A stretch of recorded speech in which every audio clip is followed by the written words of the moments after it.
Good afternoon, class third. This is our social studies book Globetrotter. So हम क्या कर रहे थे? हम रिवीजन कर रहे हैं और हम ऑलरेडी 1 to 4 चैप्टर को रिवाइज कर चुके हैं. इस वीडियो में हम चैप्टर नंबर 5 का रिवीजन करेंगे, that is India's political divisions. ठीक है, तो चैप्टर नंबर 1 to 4 हम ऑलरेडी डिस्कस कर चुके हैं. अभी हम 5th चैप्टर को डिस्कस करने के बाद 3rd यूनिट से स्टार्ट करेंगे फर्दर रीडिंग के लिए. ठीक है, सो हमने इंडियाज पॉलिटिकल डिवीजन में क्या पढ़ा था कि इंडिया एक काफ़ी बड़ी कंट्री है. ठीक है, उसका टोटल एरिया कितना है? 3.287 मिलियन स्क्वायर किलोमीटर उसका एरिया है. उसके बाद बहुत ही इम्पॉर्टेंट बात जो कि रिपीटेड टाइम्स हमने पढ़ी थी कि इंडिया में कितने स्टेट्स हैं? 28 स्टेट्स हैं और 9 यूनियन टेरिटरीज होती हैं. ठीक है, तो इंडिया को कितने पार्ट्स में डिवाइड किया गया है? 2 पार्ट्स में, स्टेट्स एंड यूनियन टेरिटरीज. और स्टेट कितने हैं इंडिया के? 28 और यूनियन टेरिटरीज हैं 9. और हमारी कैपिटल कहाँ पे है? New Delhi. New Delhi is the capital of our country. Alright, so उसके बाद हमने पढ़ा था कि इंडिया क्योंकि एक बहुत बड़ी कंट्री है तो एक गवर्नमेंट के लिए पॉसिबल नहीं है कि वो हर चीज़ खुद ही मैनेज करे. इसीलिए गवर्नमेंट हमारी सिंगल है, बट हमने उसका फर्दर डिवीजन कर दिया और हमने उसको कितने पार्ट्स में डिवाइड कर दिया? 2 पार्ट्स में. कौन से? One is state government and other one is central government. तो सेंट्रल गवर्नमेंट क्या करती है? पूरी कंट्री पे रूल करती है. मेन जो गवर्नमेंट होती है वो सेंटर की होती है. ठीक है ना, सेंटर कहाँ पे है हमारा? कैपिटल कौन सी है? न्यू दिल्ली. तो न्यू दिल्ली में ही सेंटर है. ठीक है, सेंटर में मेन गवर्नमेंट बैठी है और वहां से पूरी कंट्री को रूल कर रही है.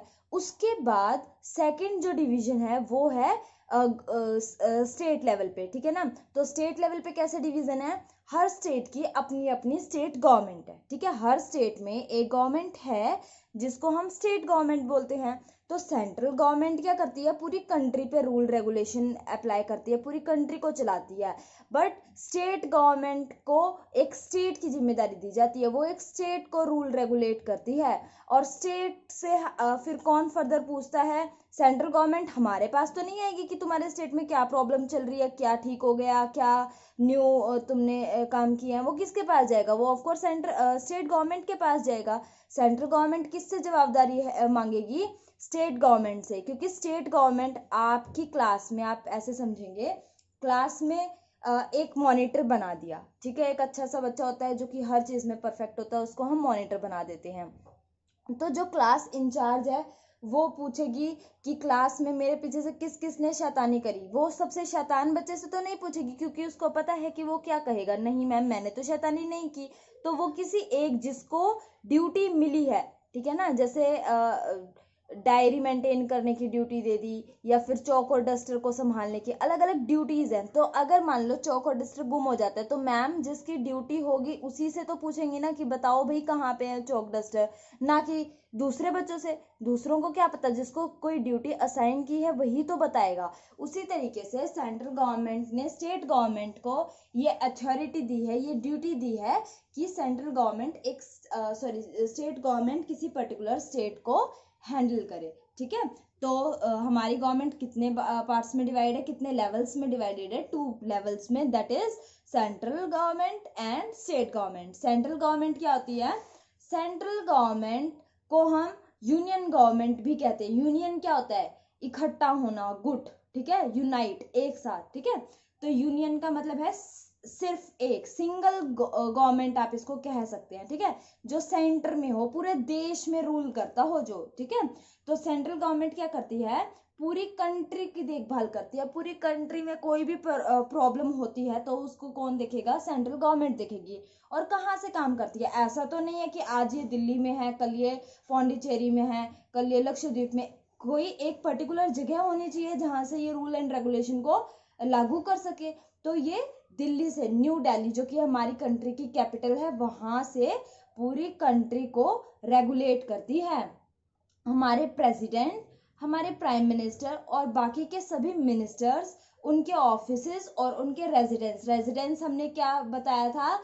रेजिडेंस होता है घर. ठीक है ना, जिसको हम पर्सनल यूज के लिए कंज्यूम करते हैं, वो वाला एरिया रेजिडेंस हमारा घर, रेजिडेंशियल एरिया, और उनका ऑफिस और रेजिडेंट दोनों ही कहाँ पे हैं, न्यू दिल्ली में, ठीक है। सेंट्रल गवर्नमेंट में हमारे प्रेसिडेंट, फिर प्राइम मिनिस्टर, उसके बाद बाकी के सभी मिनिस्टर, इन सब के ऑफिस और रेजिडेंस कहाँ पे हैं, न्यू दिल्ली में।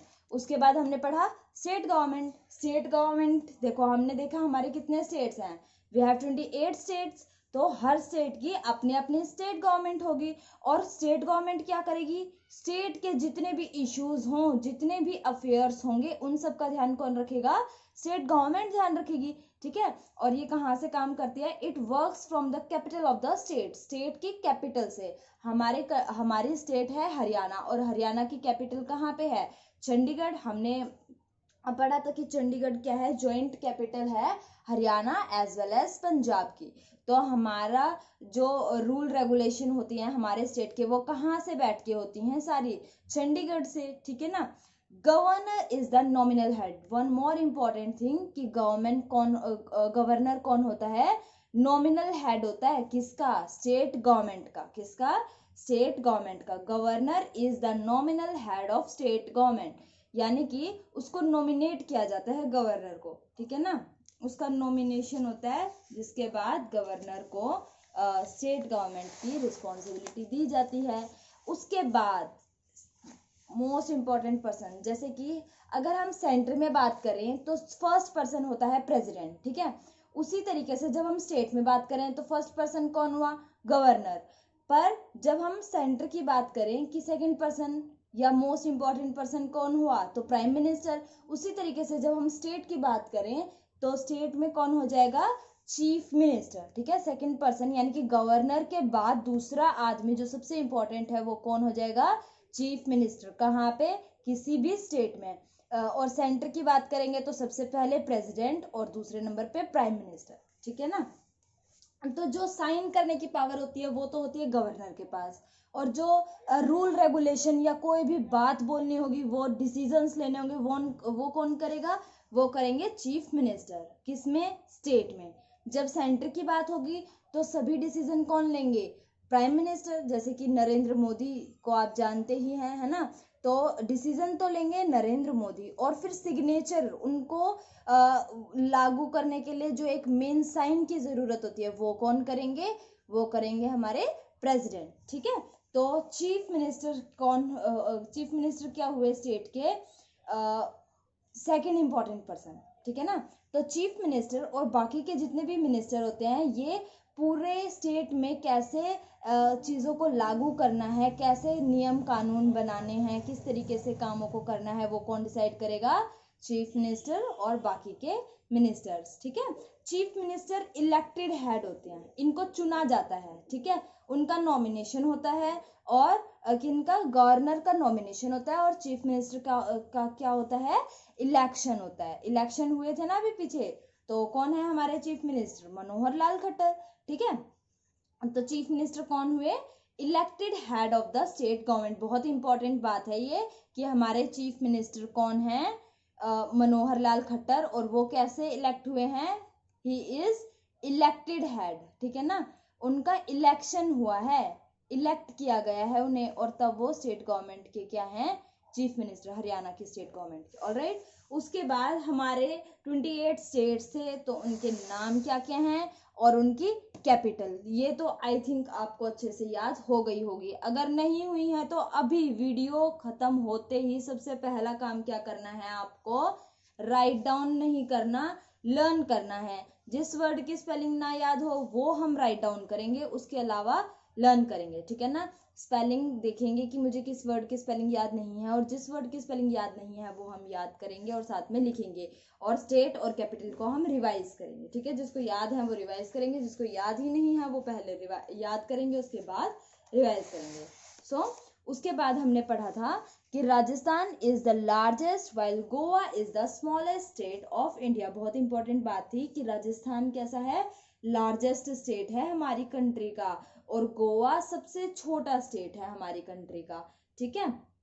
उसके बाद हमने पढ़े थे 9 union territories and their capital. तो 9 यूनियन टेरिटरीज कौन सी हैं और फिर उनकी कैपिटल कौन सी हैं ये भी हमने पढ़ा था। ठीक है, तो ये हुआ हमारा चैप्टर नंबर 5 कंप्लीट। उसके साथ साथ हमने एक चीज ये देखी थी कि Chandigarh is the union territory as well as the capital of Punjab and Haryana. Chandigarh क्या है, यूनियन टेरिटरी है, उसके साथ साथ हरियाणा और पंजाब की क्या है, कैपिटल भी है। ठीक है, तो ये हमारा चैप्टर नंबर 5 कंप्लीट होता है। नेक्स्ट वीडियो में आई होप हम नेक्स्ट वीडियो में या तो चैप्टर नंबर 6 स्टार्ट करेंगे या फिर शायद मैं एक टेस्ट कंडक्ट कर दूं चैप्टर 1 to 5 का। ठीक है, तो अगर वो टेस्ट रहेगा तो वो सरप्राइज टेस्ट रहेगा, और नहीं तो फिर हम आगे पढ़ेंगे, तो इसीलिए प्रिपेयर रहेंगे। ठीक है, ये तो मैंने आपको हिंट दे दिया कि हमारा नेक्स्ट वीडियो जो रहेगी, नेक्स्ट क्लास रहेगी, उसमें हम एक टेस्ट कंडक्ट कर सकते हैं। इट मे बी पॉसिबल और इट माइट नॉट बी, है ना। तो ज़रूरी नहीं है कि टेस्ट होगा ही होगा, और ऐसा भी नहीं है कि नहीं हो सकता, हम आगे ही चलेंगे। इसीलिए आप लोग प्रिपेयर करके रखेंगे कि अगर टेस्ट होता है तो अच्छा स्कोर करें, और अगर आगे चलते हैं तो भी एटलीस्ट आपको पीछे का आता हो, ताकि आपको आगे वाला समझने में आसानी रहे। ठीक है, तो keep studying and thank you, have a nice day.